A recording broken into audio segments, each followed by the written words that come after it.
Greetings, my beautiful lovelies. It's Emmy. How are you? It's great to see you and welcome back. Today's video is sponsored by Helix Sleep. Sleep is super important, and have you ever thought about how much time we spend in bed? We spend a third of our time in our beds, so sleep is super important to rejuvenate our minds and our bodies. I know personally that when I don't get a good night's sleep, I definitely feel it the next day. Even just a few hours less than what I normally get completely wrecks me. Helix are the makers of premium mattresses and bedding that are customized to fit your needs and delivered conveniently to your door. It offers 20 unique mattresses along with a variety of mattress toppers, offering sleep solutions for everyone. So we've had our Helix Sleep mattress now for a couple years and we are getting terrific sleep. Our backs feel supported, we wake up well rested, and we found our match by taking the Helix Sleep quiz. You enter your sleeping preferences and the quiz will match you with the perfect mattress. For example, I'm a side sleeper and I prefer a firmer style mattress, and I share my bed with my husband, who also took the test, and the Helix Sleep quiz came up with the perfect compromise, and we matched with the Helix Sleep Dusk Luxe. At this point, my entire immediate family has a Helix Sleep mattress and they are getting great sleep as well. Besides getting great sleep, what I also really appreciate about my Helix mattress is that it came rolled up in a box delivered right to my doorstep, and I was able to maneuver it up a narrow flight of stairs and install it myself. And all Helix Sleep mattresses come with a 100-night sleep trial to make sure you love it. So Helix recently sent me a premium mattress topper, which we love. We've been using it in our guest room on the guest bed, and it's really great if you're looking for pressure relief off your shoulders and your hips. So if you'd like to start getting great sleep with Helix Sleep, you can click the link down below and take advantage of the 4th of July exclusive partner sale. That's 27% off site-wide. Big thanks to Helix Sleep for sponsoring this video and for their continued support so I can make better videos for all of you. Alrighty, my lovelies, today we're going to be making some upside down tarts. This was inspired by a recipe that I did recently called the upside down grandma pizza. If you haven't seen that video, you should definitely check that out. A few of you chimed in the comments and got in touch with me saying, what about the upside down tarts? Do you remember those? I do. They were a trend in 2023. I can't believe it's been 2 years, but it was all over the internet, all over the TikToks. It's a really simple recipe and it's all about the methodology, and I think the surprise that happens when you kind of unveil the tart. You build your tart upside down on some parchment paper with store-bought puff pastry, which makes it super easy and simple, and then you bake it and then you flip it to reveal a gorgeous tart. So the methodology looks very interesting and the dish itself looks great. There are lots of variations. I'm going to try what I think is the original. It was by Dom in the Kitchen, and it is a shallot or onion tart, which sounds great with a little bit of cheese. I think actually a few different types of cheeses, which makes it really great. And then I'm also gonna do a dessert version because I have peaches and a peach tart sounds fantastic. So let's go ahead and get started. So in terms of prep, there isn't much. I'm going to be making the savory version, which uses a shallot, which is this shallot. It looks a lot like an onion, like a small onion. And when we cut it, it looks a little bit like a red onion inside. Beautiful, right? The flavor is a little bit different than an onion. If you don't have a shallot, you could of course use an onion, use what you've got. Onions are terrific. I feel like they're getting a little bit more attention these days after doing the crispy onion cheese little wafer paper thing. Have you seen that? You should see the onion crisp. I'll put a link to that down below. Fantastic recipe, by the way. Pretty easy method too. But shallots have a little bit different flavor in my opinion than a regular onion. I feel like they're more concentrated in oniony, alum-y flavor, and they're terrific. In most recipes that call for them, you could substitute onion, but it's gonna be a little bit different flavor, and these chopped up with mushrooms are so very good. So when I go to the grocery store and I see them and they look good, I always buy a couple just to have around, because you really don't need much in a recipe. What I'm gonna do, I probably shouldn't have cut it like that because I wanted a thinner slice.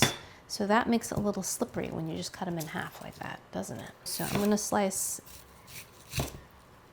like that. So we have big pieces of shallot because that will make the tart pretty and fairly thin, about a 1/4 inch or so in thickness. So because we're baking these upside down and right against the pan, the idea is that this is going to caramelize and soften and sweeten up.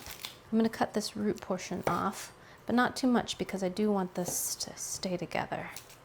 It'll make it easier to place on the tart.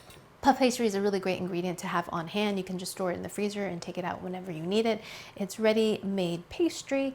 You do have to consider thawing it out. I have thawed it out on the counter, but it's recommended that you thaw it out in the refrigerator because it does contain a lot of fat, and then if it gets too warm, it's gonna kind of wreck your pastry a bit. You wanna keep it cold, so it does require a little bit of planning, but terrific results. And you can make savory or sweet desserts with it as well. Super flexible and useful. While we're at it, I'm going to prep my peach. This is some leftover peach from my oatmeal this morning, so I thought, why not make a sweet version as well?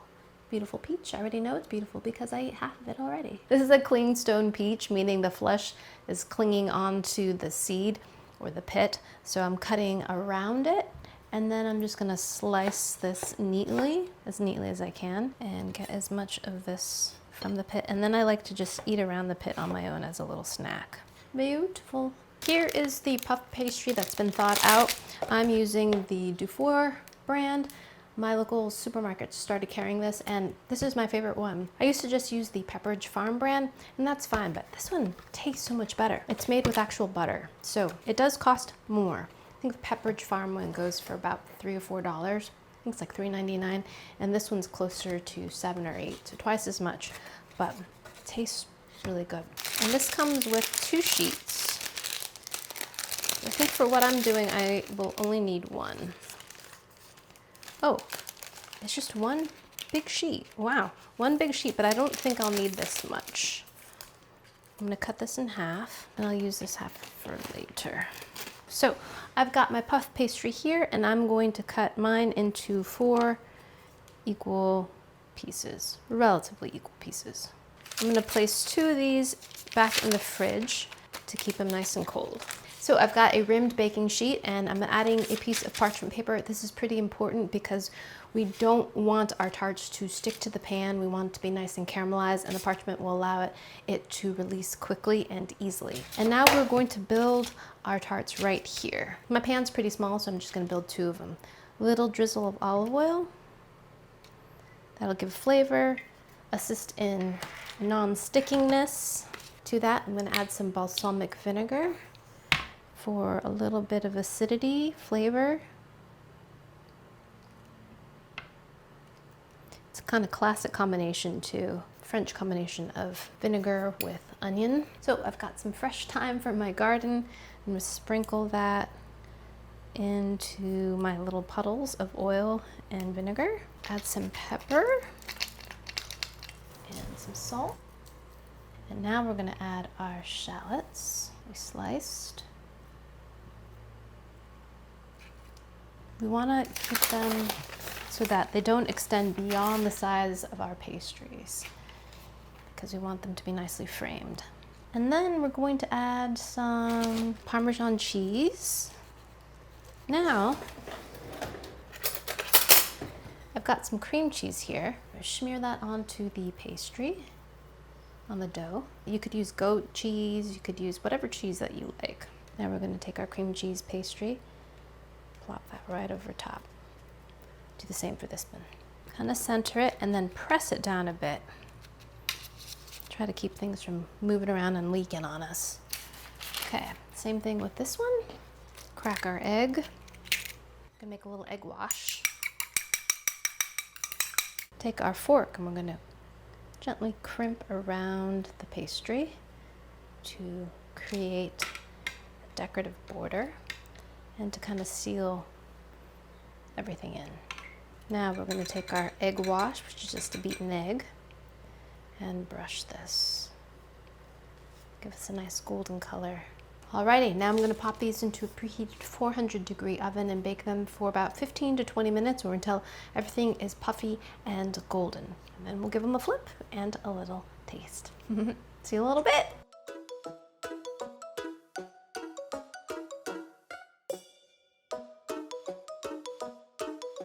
Okay, so while the savory version is baking, let's make the dessert version. Same thing, parchment paper, rimmed baking pan. And then we're going to just have 2 simple ingredients besides the puff pastry, brown sugar and fresh peaches. So beautiful and simple, right? You could use honey, you could use whatever sweetener you like. Although, I suppose you could use stevia, but I don't imagine it's going to brown or caramelize as well. I don't know, stevia experts, you can chime in down below. So same thing here, little puddle of brown sugar. This is about 1.5 teaspoons, 2 teaspoons of brown sugar in the middle of the tart, or where you imagine the middle would be. And then I'm going to take my peach slices and then fan them over the brown sugar. Just looks prettier when you fan them out like that. So if you can keep them together, you then place it and then you can just gently push on them and they kind of spread out. Very, very nice. Next, we're gonna take 2 more pieces of our dough.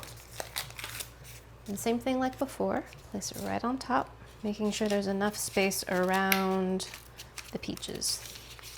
And press. I saw some people didn't crimp the edges. I'm not sure how important that is. I think you just want to make sure that it's touching the pan. I think the pastry also keeps the filling from migrating, you know, so that it stays with the pastry rather than just oozing out everywhere. I can do some stretching. I guess I could use this to help me. It's sticking to my fingers a little bit, so I'm just using this little bit of parchment to allow me to press it firmly. So this one I don't think I'm going to crimp. Just see what happens. Now we're coming back in with the egg wash right over top. And then once the savory ones come out, I'm gonna pop these in there and bake them for the same amount of time, 15 to 20 minutes. And then we'll give our little meal a taste. Alrighty, lovelies, I'll see you in a little bit.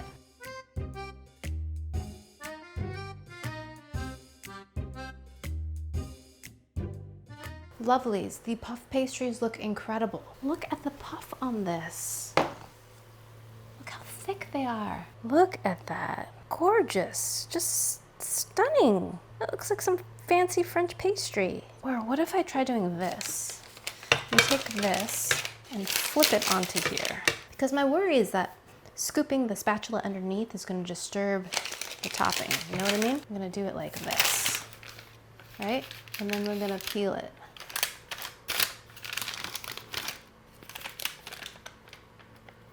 Yeah, look at that. Stunning, right? Caramelized gorgeousness. To make things even more lovely, a little bit of chopped chives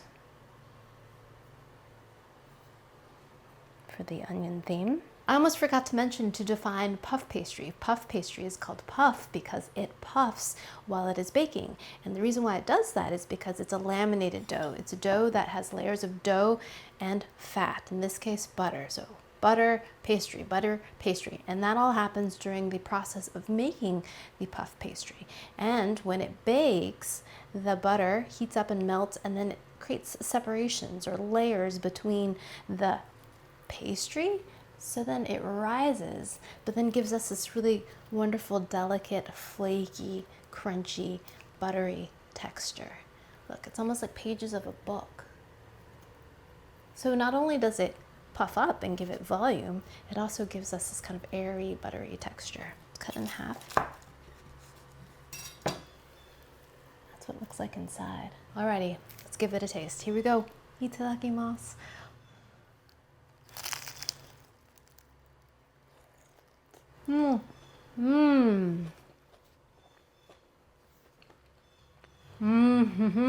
That's lovely. Combination of cream cheese, onion, and thyme is so classic and so lovely. The shallots cook up so beautifully. They get nice and tender, caramelized, so they get nice and sweet. And it goes so nicely with the cream cheese. I didn't put too much cream cheese, just enough to give it some added richness. And it goes so well with the onions, so well. Yet the portion that was underneath the onions is a little bit more like a pie crust, it's a little doughier. But the edges, where we crimped and added our egg wash, are lovely and crisp. The pastry is seasoned, but could use a little bit more salt, but just beautiful. Very rich, buttery, a little oily, but the texture is delicate enough that it doesn't feel heavy. Even if you think you don't like onions, I would recommend trying this. It's such a simple, lovely combination. Oh, the balsamic vinegar in there is really nice too because it cuts kind of some of that richness of both the pastry and the cheese. I think I would even add a little bit more balsamic vinegar in there just to give it some extra tang. Oh my gosh. So good. Alrighty, lovelies, the dessert one is now ready. Look at that. Ha ha ha ha. Time to see how these ones turned out. Oh, I'm a little nervous about wrecking my beautifulness underneath. All right, let's do the same technique we did before. I'm gonna do the little flip onto the plate technique. Like this. Like that. All right, here we go.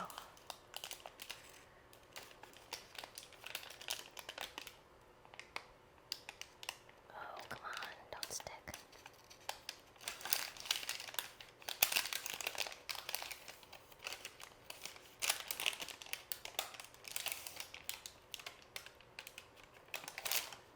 Little bit of sticking, but alrighty, lovelies, these look absolutely stunning. 3 simple ingredients if you consider puff pastry just an ingredient, which in this case I do. I'm gonna cut it to make it a little easier to eat.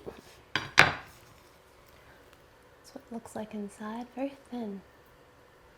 Alrighty, let's give this a taste. The peach upside down puff pastry tart.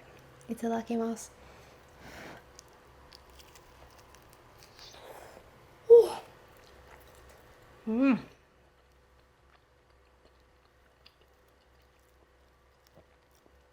Pretty good. I have to say the texture of the pastry in this one is a little bit different, and I think it's because of the moisture content of the peach. The pastry, particularly underneath the peaches, is more dense. It's not as flaky and as thin and as layered as the onion one, but underneath it's a little bit more like a pie or like a tart, a little soggier. But the flavor is incredible. The pastry is nice and buttery, and the real star here are the peaches, which taste of summer and just of fresh, ripe fruit. Really great flavor. And then we add the brown sugar, which just heightens the sweetness, but not overly sweet, just enough sweetness to remind us that we're having a dessert, but not at all over the top. Really, really lovely pairing. No additions necessary. Oh, maybe a scoop of vanilla ice cream on the side would make this absolutely perfect. Perfect. Or a little bit of whipped cream. Perfect little summery dessert.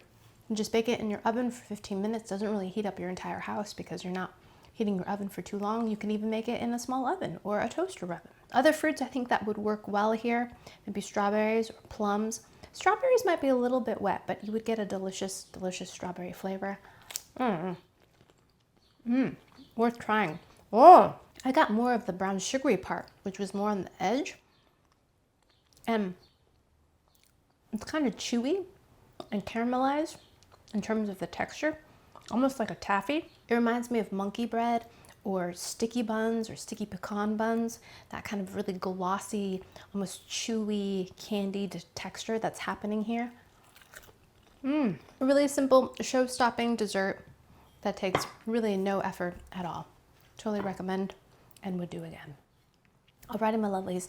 Thanks so much for watching, and big thanks to Helix Sleep for sponsoring this video. If you'd like to try Helix Sleep for yourself, you can click the link down below and take advantage of their 4th of July sale. It's a site-wide 27% off. Thanks again for watching. I hope you enjoy that one. I hope you learned something. Please share this video with your friends. Follow me on social media, like this video, subscribe, and I shall see you in the next one. Toodaloo. Take care. Bye.